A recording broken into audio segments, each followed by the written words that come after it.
He joked about needing a girlfriend. Then a vampire princess appeared and said, "Yes." The wind screamed across the endless sheet of white, slamming against the walls of Jason's outpost with the fury of a living thing. Antarctica was not a place for the weak. It was a frozen prison, and Jason was its lone inmate. For years, he had lived in isolation, far from the warmth of cities, far from laughter, far from any human voice but his own. Inside his small cabin, the heater hummed faintly, struggling against the cold that always seemed eager to seep in.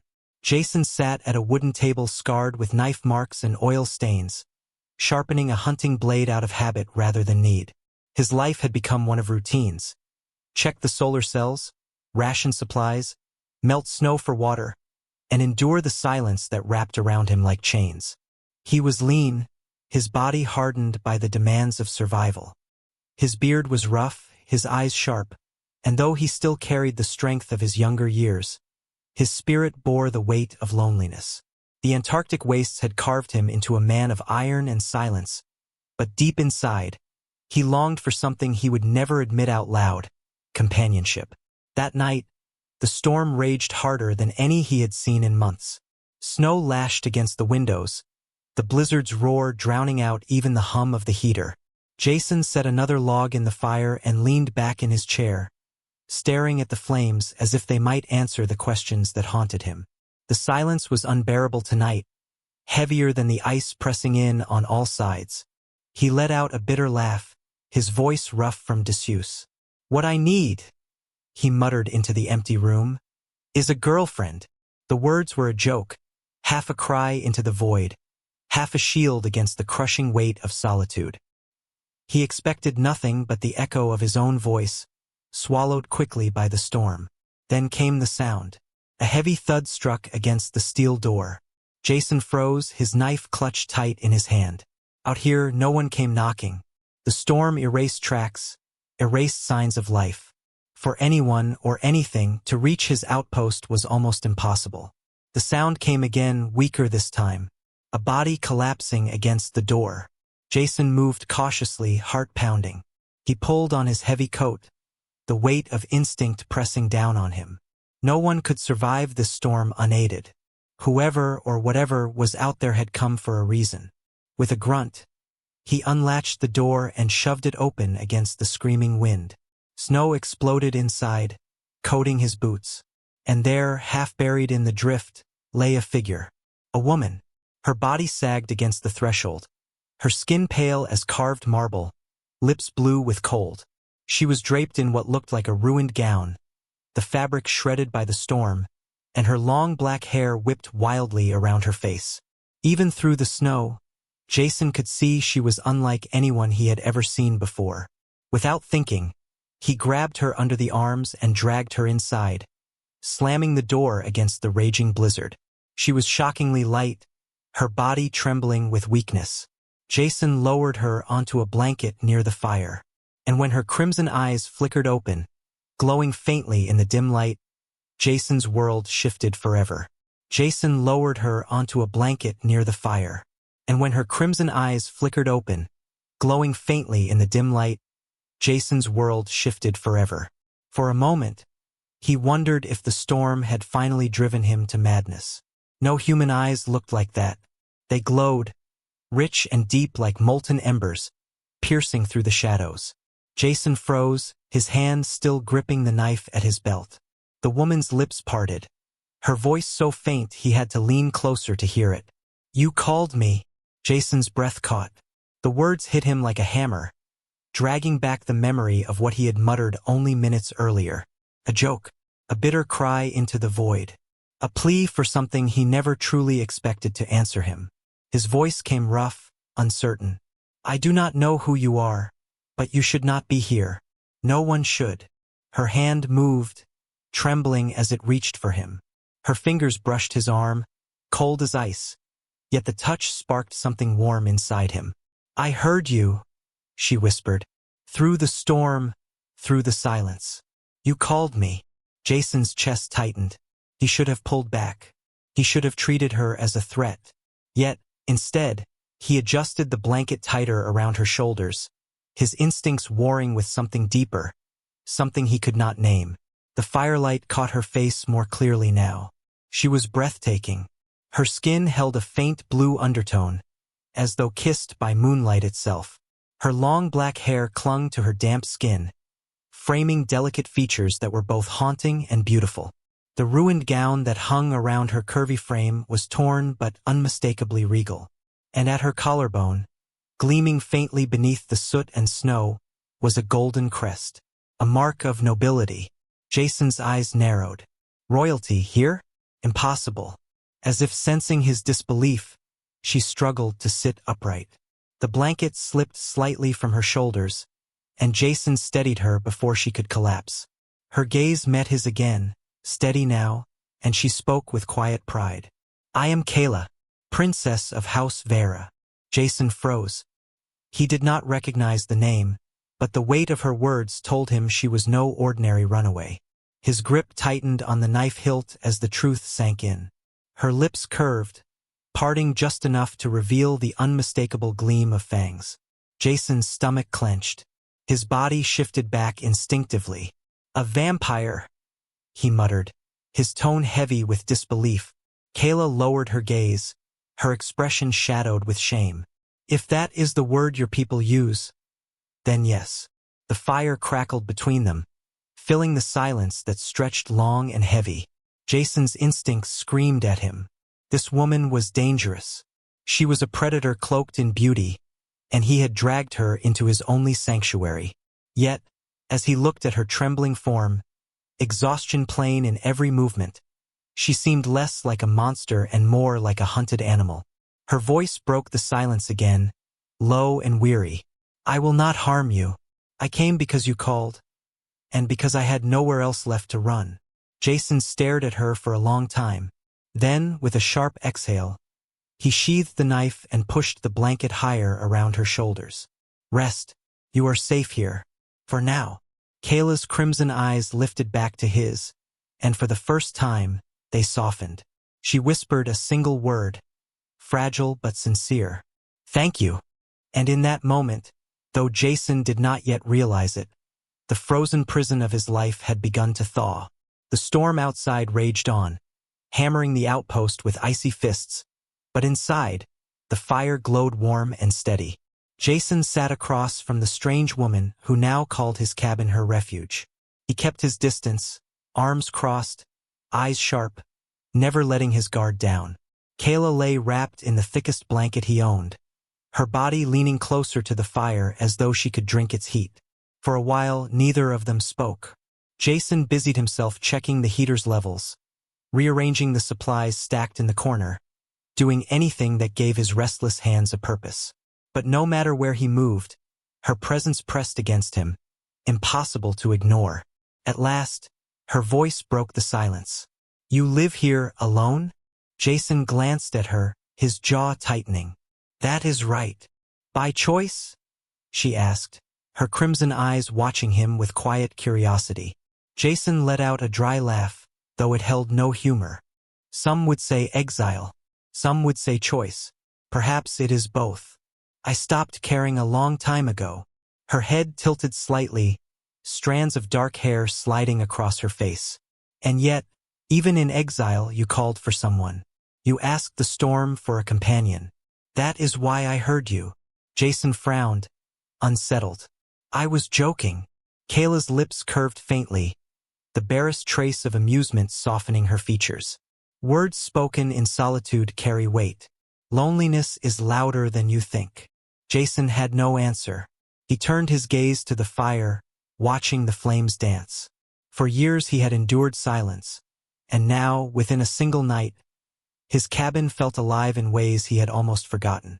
As the hours passed, Kayla spoke again, her voice steadier now. She told him fragments of her story, each one darker than the last. She was not merely a princess, she was a fugitive. Her own clan, House Vera, had betrayed her. Greed and bloodlust had driven them to send hunters after her, determined to claim her power for themselves. She had fled across frozen wastes, pursued without mercy, until the storm swallowed her and left her broken at his door. Jason listened, his expression hard. Why run to Antarctica? Of all places. Kayla's eyes glowed faintly in the firelight. Because even my hunters hesitate to enter a land that does not forgive. Your world's pole is harsh enough to hide me, even from those who thirst for my blood. Jason rubbed his beard, weighing her words. He wanted to dismiss her tale as madness, but something in her tone carried truth. He could see it in her trembling hands, in the weight that pressed against her every word. Silence stretched again, but this time it was not the heavy emptiness Jason had grown used to. It was different, living. She watched him as he worked, asking small questions about human life. Questions so simple they almost made him laugh. How did the solar panels work? Why did he choose wood for fire when machines already heated the cabin? Why did he sharpen blades that he rarely used? Her curiosity felt genuine, like a child peering into a world she did not know. Jason found himself answering, sometimes gruffly, sometimes with a dry wit that surprised even him. And to his astonishment, Kayla laughed. The sound filled the cabin like music, soft and melodic, chasing away shadows that had lingered for years. Jason's chest tightened. He had not heard laughter in so long. He had almost forgotten what it felt like. Later, as the storm began to quiet, Kayla shifted closer to the fire, her blanket slipping slightly as she reached out to steady the logs. Her hand brushed his. The touch was fleeting, accidental, but it sent a jolt through Jason's body that no heater could ever mimic. He pulled his hand back quickly, his jaw stiff, but Kayla only looked at him, her crimson eyes no longer sharp with hunger but soft, almost human. You hide strength beneath solitude, she whispered. I see it. Jason turned away, hiding the heat in his chest. He had spent years hardening himself against the cold, against the silence, against the emptiness of exile. But with every glance, every word, every laugh, Kayla was breaking through that armor. For the first time in years, Jason felt alive again. The storm eased into silence by morning.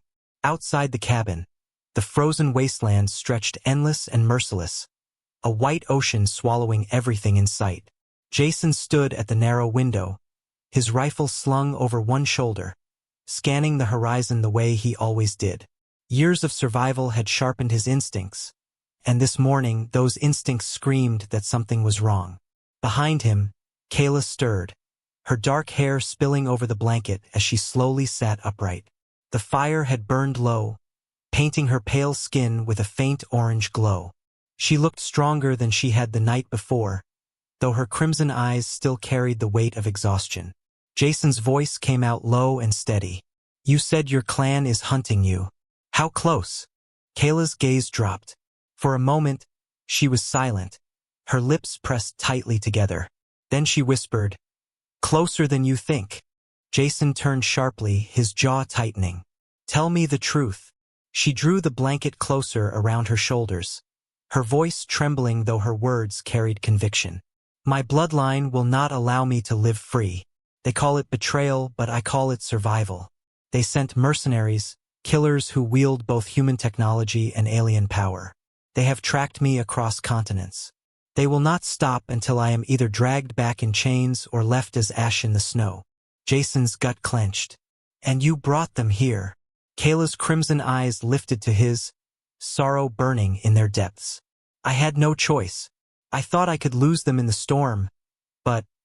She trailed off, shaking her head.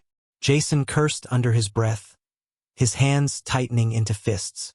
He wanted to be angry. He wanted to throw her out into the snow and lock the door. But when he looked at her, trembling, clutching the blanket like a shield, he could not. The silence between them was shattered by the distant crunch of boots on snow.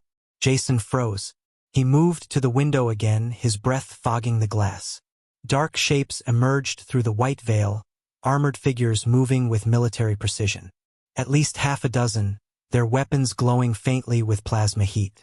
Kayla's face went pale. They found me. The mercenaries stopped just short of the outpost, their leader raising a voice amplified by some hidden device. The sound cut through the wind, cold and commanding. Human, you shelter what does not belong to you. The woman inside is property of House Vera. Hand her over and you may live. Jason's blood boiled at the word, property. He turned to Kayla, who sat frozen, fear etched into every line of her face. In her eyes, he saw something he had not seen before.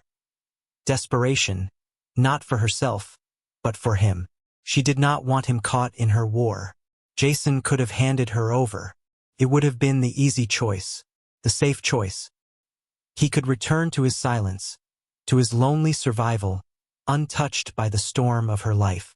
But something inside him snapped. For years, Jason had lived as though he had nothing left worth fighting for. But now, sitting in his cabin, wrapped in his blanket, with crimson eyes that had laughed and softened at his side, was something that gave his life meaning again. He opened the door, the icy wind slamming into him, and shouted back into the blizzard. "She stays." The mercenary leader tilted his helmeted head. Then, slowly, he raised his plasma rifle. The others followed, weapons crackling to life. Jason shut the door with a slam, turning to Kayla. His voice came sharp, determined. "If they want you, they will have to go through me." Kayla's crimson eyes widened, shimmering with an emotion she did not try to hide. "Jason!" He grabbed the rifle from its hook, his jaw set like stone. "You gave me back a reason to fight. I am not about to let them take it away." The wind outside grew sharper, howling like a beast as the mercenaries closed in. The hunt had arrived, and Jason knew the silence of his exile was gone forever. The first shot came without warning. A streak of blue plasma seared through the air, slamming into the steel wall of the outpost. The cabin shuddered, metal glowing hot where the blast had struck. Jason ducked instinctively, pulling Kayla down with him as another shot crackled past the window. "They will tear this place apart," Jason growled, his mind racing. Kayla's voice trembled with urgency. "You cannot fight them alone. Their weapons are forged to cut through flesh and steel alike." "But I am not helpless." Jason's eyes flicked to her, crimson fire blazing in her gaze. For a moment, he saw the predator beneath her fragile form. He gave a sharp nod. "Then we fight together." The mercenaries moved with precision outside, their armored boots crunching through the snow as they fanned out around the outpost. Jason darted to his storage chest, pulling free a pack of supplies he had built for emergencies. Inside were flares, steel wire, an old generator, and the tools of a man who had survived years in the most hostile place on Earth. "Help me set these," Jason ordered, already stringing wire across the narrow entrance hall. Kayla moved with surprising speed despite her weakness. Her hands were steady, her instincts sharper than his. The traps took shape quickly. Wire pulled taut, oil spread across the floor, the generator circuits rerouted to overload if tampered with. Outside, the mercenaries drew closer, their leader's voice cutting through the storm once more. "Human, this is your last chance. Hand her over, or die with her." Jason's lips curled into a grim smile. "Come and try." The door burst inward as the first mercenary charged. He tripped the wire instantly, crashing forward just as Jason hurled a flare into the oil-slicked floor. Fire erupted, swallowing the man in a searing blaze. He screamed, his plasma rifle clattering uselessly into the snow. The others surged forward, weapons blazing. The cabin shook with every impact, metal walls glowing red under the assault. Jason fired his rifle, each shot precise, driving two of them back into the blizzard. But even as his bullets found marks, he knew the fight was far from even. Then Kayla moved, her body blurred with unnatural speed, crimson eyes burning bright. She struck the nearest mercenary with a strength that cracked his armor, fangs bared as she slammed him into the wall. Blood stained the snow as her enemy fell limp. Jason's breath caught, but there was no time to think. Another mercenary rushed him, plasma blades sparking to life. Jason blocked with his rifle, steel clashing against energy, sparks showering across the floor. He shoved hard, using the man's momentum to drive him straight into the overloaded generator. Electricity screamed through the air, ripping the mercenary apart in a violent surge of light. The blizzard outside howled louder, as if the storm itself bore witness to their defiance. Snow swirled in through shattered windows, mixing with smoke and fire. Jason fought with every ounce of his strength, his survival instincts sharper than ever. But for every mercenary he dropped, more pressed forward. His lungs burned, his arms ached, and his rifle clicked empty. He swung it like a club instead, smashing another armored faceplate, but the man struck back, slamming Jason hard into the wall. The world blurred. Jason's vision dimmed, his body screaming in pain. The mercenary raised his weapon for the killing blow. And then Kayla was there. She tore through the man with a feral roar, her claws rending armor like paper, her fangs sinking deep. Blood sprayed across the snow as the mercenary fell lifeless at her feet. Kayla turned, her crimson eyes glowing with fury. But when they met Jason's, that fury melted into something else. Something raw. Something desperate. "You will not die," she whispered, pulling him to his feet with surprising gentleness. Side by side, they faced the last of the attackers.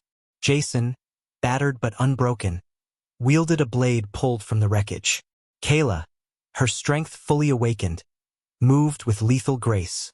Together they struck, human ingenuity and vampire power woven into a storm of survival.